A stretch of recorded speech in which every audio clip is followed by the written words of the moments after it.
Someone put the Deja Vu song on. We're back! One and all, welcome back to the channel. Welcome back to the Midweek Muster Grand Finals number 3 between the Canadian bros once again. And opening this in the green, playing as the French, we have got Puppy Paw. Across from him, his bro, looking for revenge and an opportunity to reclaim his title here after losing it in week number 2. And he will be on the Malians in the purple.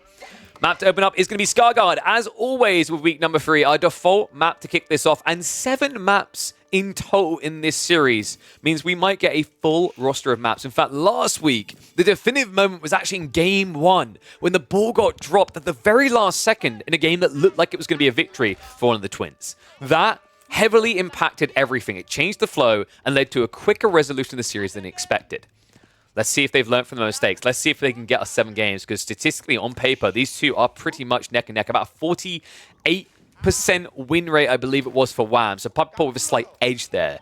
But there's barely anything between them. When these two get in a series, you're never sure who will walk out alive. French versus Malians as an opener is an interesting one, though. This is going to be a highly focused pro scouts game. Both sides have access to those scouts in a very efficient way. For the French, it's the fact that they have a school of cavalry that immediately allows them to build into scouts. It's the fact that they also are able to get their hands on the cheaper pro scouts. And on the other side, for Wham, over time with the passive gold generation of the pit mines and the Mansa, he can easily afford pro scouts. But the other important detail is the scouts in warrior scout form. That's a really powerful element, guys, because pro scouts will eventually give you food, but your priority typically when you play Malians here is you're not looking to rush pro scouts, you're looking to rush the stables so that you can get scouts out to deny your opponents. Because the reality check here is that the French should almost always be quicker at getting their pro scouts than you. One, due to the cost of both the research and the mill, because it's only 25 wood for them. But 2, also because their tech timing should be very competitive, right? On top of that, you have to remember that this is a civ that ends up with about 0.6 more villages on average than a standard civ in Dark Age when they begin to tech up. How are you guys voting? Let's have a look. 28k to 23k, so pretty tight here. A mirror matchup. Should we just have like a show match between the Canadians where they actually have to mirror match up every single civ? 16 games, $5 a piece. 16 games, $2.5 a piece. That seems more reasonable to me. I don't mind that idea, actually. We had something cool like that before. I believe it was... Do you guys remember there was the show match between Puppy Paw and Anatan where they had to play all 16 civs, right? That was a really intriguing one. Anatan done really well on that. I believe he got 8 of the total games. No, I think 6, which is really impressive considering this was peak Puppy Paw. So, School of Cavalry coming in a little bit delayed here. Wham actually pulled a 5th villager on just to get the edge. And we do have the mill. Okay, wait, is he actually going to do pro scouts first? Interesting, because I think Wham was one of the players on Malians that went the other route, where you open stables first and then do pro scouts delayed. That's true, actually. Doing show match, if we ever like get enough funding, if the viewership keeps building, we have speculated about the idea of doing like player cams, for example, for the finals at least. But I will be able to just save myself a ball ache with the twins, because I can just basically duplicate one of the cameras. But we only get to the camera levels of production on the finals if we keep growing as a stream. Very important. And also if enough people sub. A little bit of poking, nothing too drastic. What's up, Twift? That's a good start. Thank you for the prime sub. Yes, we changed to orange. I thought it'd be clearer. I'm now maybe regretting it. We might have to go to purple. Actually, blue would probably work well. But Puppy Paw, first night is going to be on the way. Still no stables. And Cal... Wait, is Wham? Guys, I'm starting to think Wham isn't going pro scouts. What? I thought he'd open with the Alalu boys because you can kite the knights and poke the scouts, but instead, Puppy Paw... Well, I guess the issue here is... Wait, what the... He spent the entire time shoving deer in. He hasn't even moved out to scout yet. What is this build? We're 5 minutes into the game and he barely sees any of the map. I mean, the deer shove is valuable, right? But that is wild. I don't think I've seen anyone do that so far. The reason this is important is, like, if your opponent's going pro scouts, you have to act very differently. But now, because Puppypaw is just going for a very aggressive play, and you have no units, you're going for a full pit mine, you could be exposed here. Oh my god. Chances are his opponent won't trade. Oh, yeah, but he hasn't gone pro scouts, right? That's the most surprising part. Because Puppypaw, he built the mill and then cancelled it. And what? What?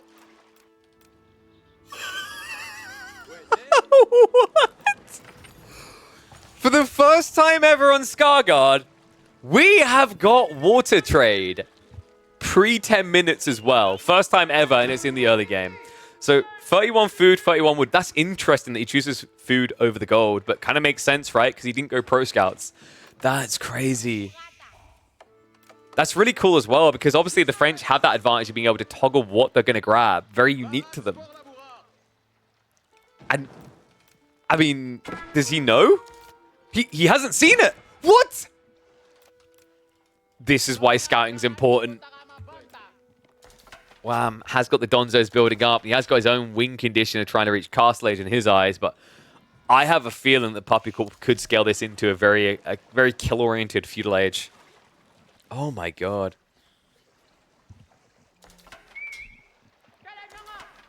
I mean, we've only got 3 traders so far. A bit ambitious with the villager there. It might be worthwhile just to drop a mill for 25 wood. Then again, like, that might risk revealing him, but I'd say the corpse does that anyway. Wham. He still doesn't know yet. No indication to him. In fact, Puppypaw is like, is he trading too? He actually checks along the coast for it. Okay, Wham has to be very confused right now. Because here's the thing. Wham has experienced French on this. I believe he played a French game. He knows how French operates here. He's probably looking right now going, why is he not pro scouting? And why is he also not playing out onto the deer? And we've also got Puppypaw now walling on the south side, which will look like he's playing into deer anyway. Which makes it even less likely that Wham's going to check. Remember, this is important because these can be giving food. He's got 1 toggle to food so far, 2 actually, and 2 to gold. And the wood comes along with it as well. That's really smart the way he's balancing it, guys. The way you do it like this, you're getting everything you need for an army, right? You're getting archers with the wood and food, and then you're getting Royal Knights with the food and gold. And yes, thank you, Crackety. A fair reminder, these trade ships are not 1 pop. They're 2. So yeah, that's what makes it look so extreme. The cool thing about French doing this particular build, by the way, is the Royal Shipyards buff that was added in Season 9. Docks now give you 10 population space. So makes it a little bit more efficient. Because otherwise, that's quite a lofty amount of your population slot to use at a very early stage of the game, right?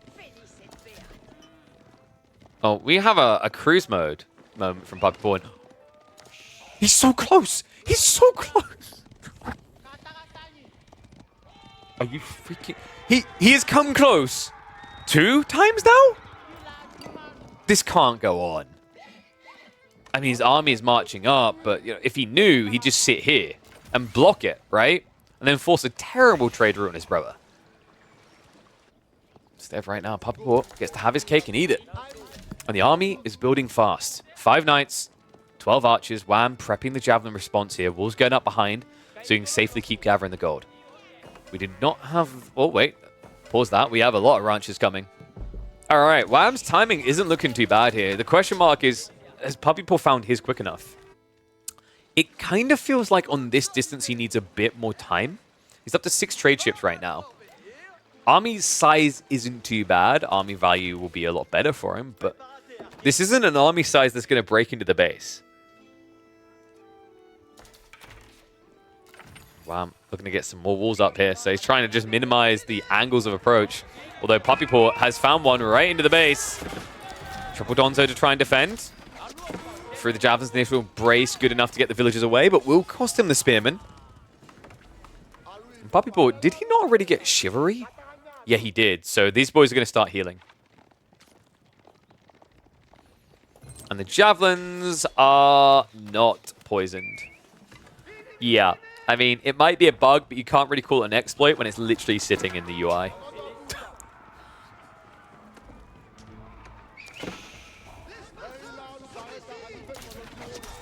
Knight's now going to dive in. A little bit sloppy there. The archers are trying to commit. He sees the farm count, and this is worrying Puppy Paw at this stage. He wasn't maybe expecting it to be this quick.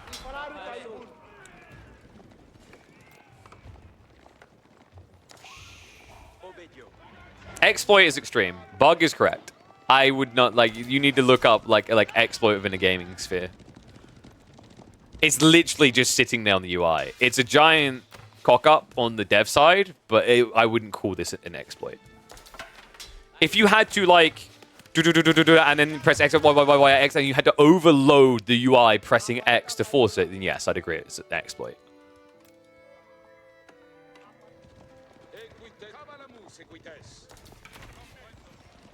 So the question now is, Puppy Paw, what's his win condition now that he sees that the Fulani is just around the corner? He just learned he doesn't actually have a big enough army to dive. It's 19 Donzos, 13 Javelins.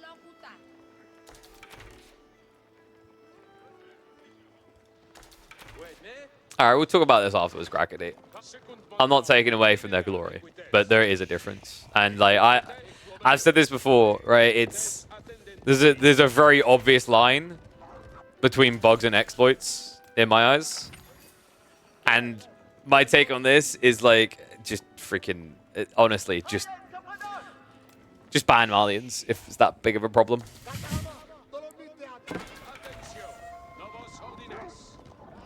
It is silly, I agree, but at the same time, players can either have gentlemen's agreements on it, or they can ban it. Siege engineering coming. Puppy Paw needs to smash some teeth. He needs to do it fast here. Wham's army is good enough to defend. Javelins will trade out well here. I mean, you're denying a pit mine, but remember, behind this, Wham still has a big stack of gold to work with. 2,800 sitting in reserve. Just needs to pull the trigger, getting the blacksmith text in the meantime.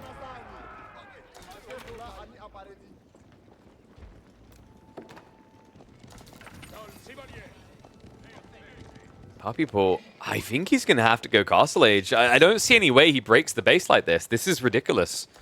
I mean, he's scaling trade, so eventually he'll get a very strong economy, right? And I'm pretty sure Wham still doesn't know.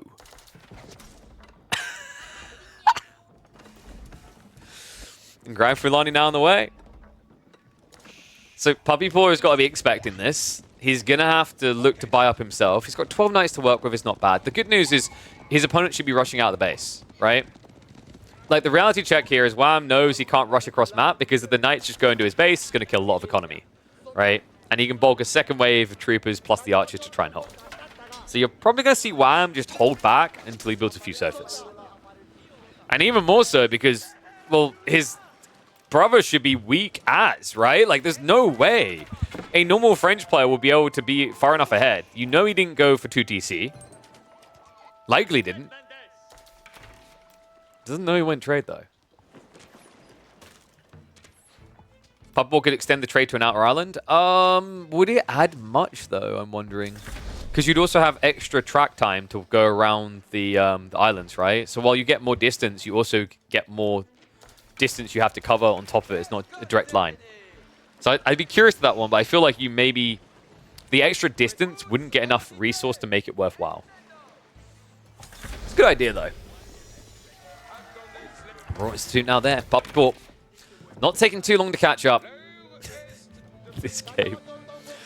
Wham's like, oh, wow. He went castle already? What a noob. He must have, like, no archers, no knights. I'm just going to send it. I got my upgrades. There's no way a French player on 1 TC could hold. And if he's on 2 TC, wow. The expense of that return. Oh, buddy. If only you knew. It's 12 trade ships, baby. And it is making a mint for Puppy Paw. Keep in mind as well, is like Javelins trade worse into archers now with the castle upgrades coming through. And wait, what? He's just backing up. I think he's a little bit paranoid that Night Raid's going to be coming in. Oh. Okay, well now are you suspicious? Because this almost looks like Puppy Paw built a dock to go get relics. So I'm wondering if Wham, he's like, oh, wow, okay, he's being greedy. He's going for relics too early. I'm just going to send it. Into the face of a Mangonel. Big hit. Archer upgrade is at least there. Knight's going to come in. The brace comes through from the Donzo. Knights are going to have to peel back, but the Mango is not targeting that backline of javelins. Needs to move in a little bit here. We're about to push them away. And the Donzo's basically erased here. Puppy Ball's patience pays off. Big advantage here. Wham, down to just 5 Donzos. That Mango in the choke point, the outpost giving the vision, making a humongous difference in that engagement. And the Donzo's just being forced to commit, right? Because at that stage, you can't really hang back. And there's great peel by Puppy Paw. Just before he starts losing a lot of knights, he pulls the Donzos into the archers and makes sure the trade is bad. And it's about to get a lot worse. Royal Institute now on the way for the Green Canadian.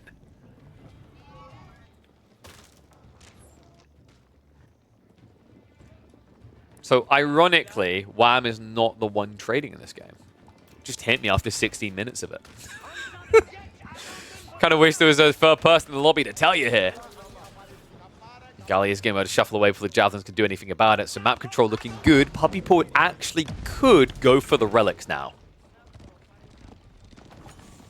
2 minutes of ads in the middle of a game. Damn, if only there was a way to stop Twitch giving you ads. I can't think of anything that someone with a crown next to their name could do. Report me to the authorities. That must be the only option. Or report Puppy Paw for this outrageous trading.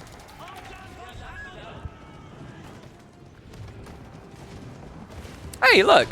There's a ban.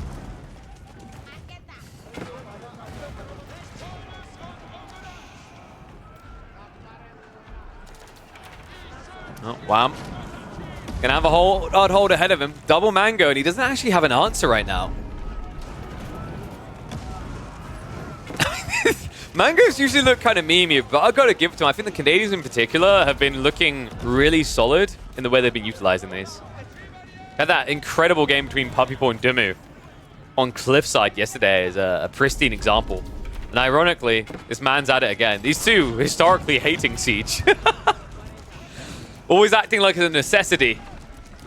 And Wham, well, he's going to have to join in on that necessity. Trying to get into the Mangoes himself, but on a delay here. There's going to be a dive underneath the TC. That means that the town center can target this down. One Mango is about to splinter, but you've built your own Mangonels into a line full of knights here. Villagers having to shuffle away. Look at the idle time there. About 40 villagers running for their lives. The Mango. Oh, wait, that's hitting the villagers. Yeah, panic and run the other way. That's also Archers now hitting onto the eco. He's looking for the big splosh, but he didn't lead his target there. Missed opportunity to get them all down to 1 HP. However, the Knights are going to feast upon the unarmed. Wham, trying to run away, but the body blocks come in. Good start step from Puppy Paw, and he has to A-click with the villagers. This is over. There's no coming back from this. Trade or no trade. 95 eco to 26. And when Wham hits the GG and pans all the way across to the neutral trade post, everything in this game will become abundantly clear. What really happened, what really caused his downfall. Incredible. What a sly game by Puppy Paw. Well, Knights are going to keep on pressuring because at this stage, why run away? Exhaust your opponent, make sure there's no counter-attack coming. Wow. It means that this series on score is going to begin the way last week did. Of course, the beginning of that series, very different from a game perspective, you could argue. But in that game, it was a one mistake that really cost him dearly. And you could argue in this game too, it was one mistake. Not scouting every single ounce of land gets him the loss. What a cool build. What do you guys think about this? Would anyone else have thought of doing trade like this on Skarsgård? It is the first time we've seen it, and we've seen plenty of this map so far. Would you have had the big brain like Puppy Paws? If you think so, let me know down below in the comments, and maybe you should sign up to the next Midweek Muster.